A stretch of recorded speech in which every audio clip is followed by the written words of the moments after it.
hello to my little friend. This is the Queen of Swords. Whoop, there she is. Isn't she beautiful? I love her.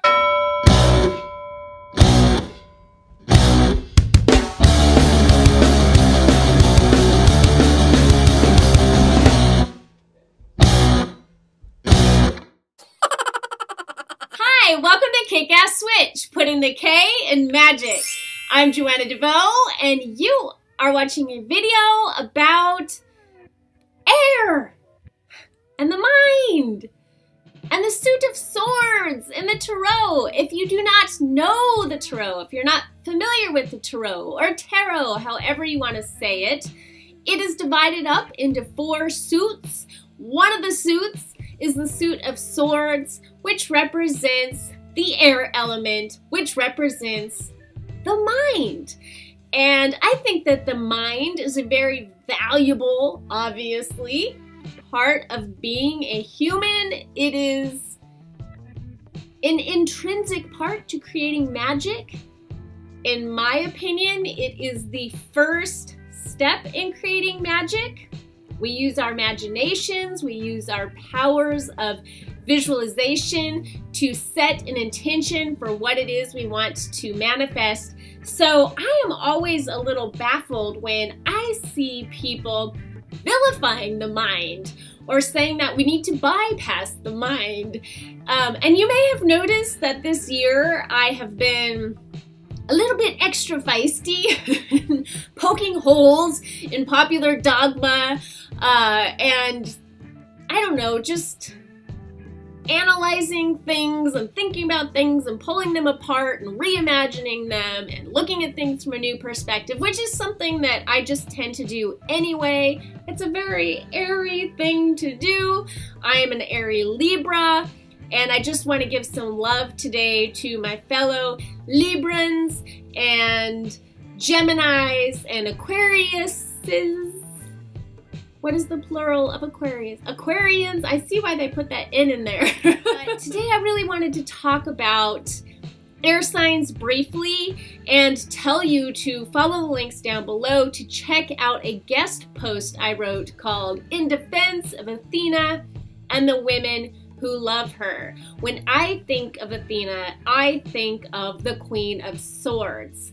And I'm not a person who believes in personified deity, so I think of Athena, the goddess Athena, as more of an archetype, like I do the Queen of Swords, and I often use them interchangeably.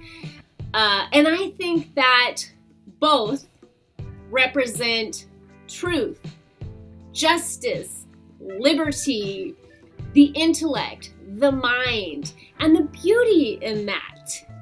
So when I read Jean Shinoda Bolen's book, The Goddess in Every Woman, and I saw the way that book she does a chapter for each of the more prominent goddess archetypes in our culture, and she talks about the different women who embody those archetypes, kind of in a cliched way.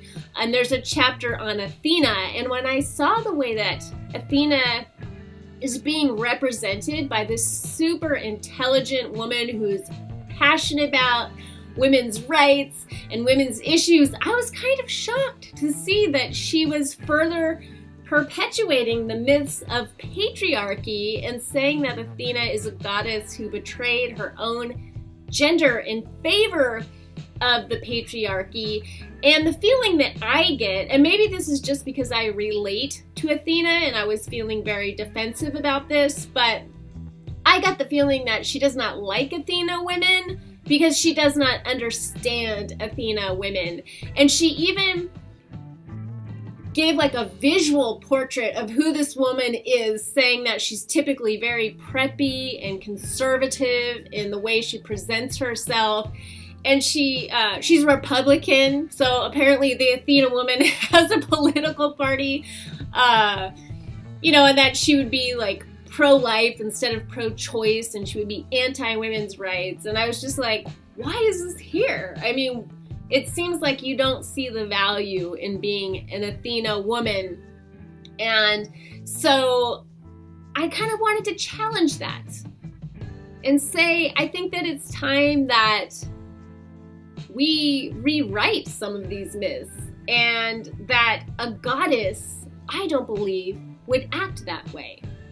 And that if she was able to tell her own story, that she would tell it in a different way. So I talk about that in that blog post. You can read that down below. And then in regards to the entire suit of swords and the element of air, I think that too gets a bad rap.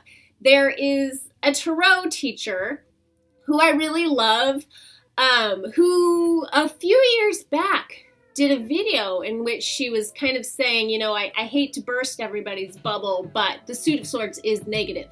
It's negative, and you don't want to put like a positive Pollyanna spin on it. And that too really triggered me. I was like, it so is not. Because when you start with the Ace of Swords, which is the very beginning of the suit, with any ace, you're getting the most pure form of that element. So the Ace of Swords is all about justice, liberty, truth, the mind, the intellect, and the beauty of that.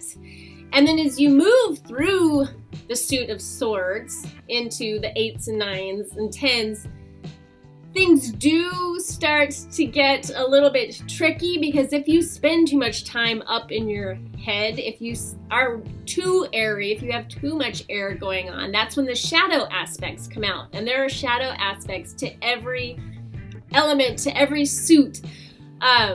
And the way that that would present itself in the swords is that you kind of create a prison of your own making, a prison of your mind, paranoid thoughts, over-analyzing things, the monkey mind.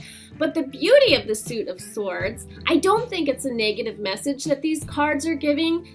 I think it's a message of freedom and liberation. It's saying at any point, at any time, even when there are 10 scary swords stabbing you in the back and you look like you're dying, you can liberate yourself in an instant. The choice is yours to let it go and free your mind. Meditation is really great for this. It does take some practice if you want to get good at meditation and being able to stop the monkey mind. If you find yourself getting stuck all up in your head like that. But the suit of swords to me is all about the message of freedom, and that at any time you can free yourself. But there's also just so much power in your mind. And I mean, spoken like a true Libra, but I think that the mind is a beautiful thing, and that we couldn't even have magic without it. It is in the air element. It is in the mind that magic begins. That's where you first get the inspiration. That's where you first visualize what it is you're going to intend into manifestation. It's the whole beginning of the magical process. So I'm all about it. Valentine's Day is coming up, and there's so much content about being heart-centered. We value that so much in the New Age community, and I just wanted to say that the mind can be the path to the heart as well. It can be a direct line to your heart. You can read a really inspiring book, and that can ignite a sense of love in your heart. It can move you to tears. It can move you to action. I think words are so powerful. I'm a super creative person, and I largely express myself through concepts and ideas and words, talking on my radio show, writing these massively long blog posts. I spent a lot of time training as a screenwriter, which I absolutely loved, because that is so much to do with structure. There's a classic 3-act structure in screenwriting, which I further broke down into 5 acts because I just love structure. I recently did a radio show called The Structure of Freedom that you might want to check out, because I do think that within structure there is a sense of freedom and creativity and liberation, and a really skillful writer who understands structure can use that to create emotion on purpose in their readers, or if you're writing a movie in the audience. That's the whole point of having the structure there in the first place. That's why these screenwriting courses teach that. That is the whole point, is to create character development and an emotional connection between the audience and the reader and that character, which again comes back to magic and how that emotional connection is first begun in the mind. So here's to my fellow air signs, and let me remind you, go check out that blog post down below. I will link straight to it so you can go read that. Give some love to Dawn of the Goddess Diaries, who I'm so amazed that she even invited me to contribute to the Goddess Diaries. I'm amazed, I'm surprised, because I'm often saying, I don't believe in the goddess. She's like, why don't you write a piece about the goddess? So I was really surprised and a little bit intimidated to write a piece for her, but also just super duper honored, because that is her life's work, is the goddess and getting the message of the goddess out there. So love it. Go check that out. And also, before I go, I have to say I'm obsessed with the Tarot Illuminati, which is, that's what this card, the Queen of Swords, is from. And the artist Eric Doon, who created this deck, is super gifted. That's what originally drew me in. These cards are very cinematic. Speaking of movies, they have an almost 3D-like quality. And I love that they look like a movie. Like you could just walk into the card and then the story just starts unfolding all around you. So that's what initially drew me in. But why, like, months and months and months after I got it, why I am getting deeper and deeper into it and can't shut up about it, is really all about Kim Huggins, the woman who wrote Complete Guide to Tarot Illuminati, this companion book, which you have to buy separately.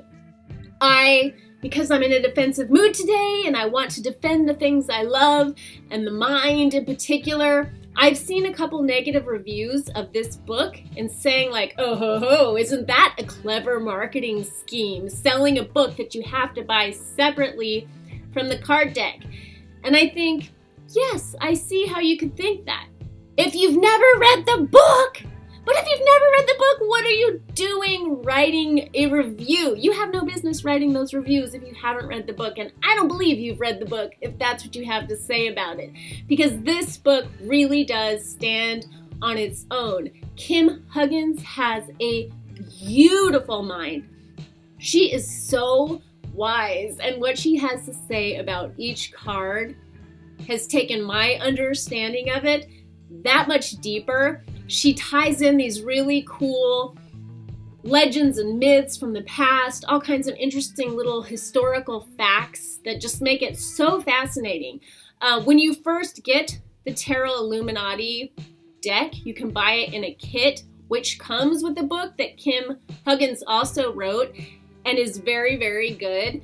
But if you get that and you want to go further, you do have to spend $35 to get this book, the companion guide, and I have to say it is totally worth it. I actually got mine on eBay for $22, so maybe you can find a cheaper version there, but it's fabulous, and I think she's brilliant, and I would love to have her on Every Which Way so I can interview her and ask her about her amazing mind. I suspect that she might be an air sign. I really want to ask her that, so let's just all collectively send Kim Huggins the Say Yes to Joe good vibes for when I ask her if she'll come on my show for an interview, because I think she's fabulous.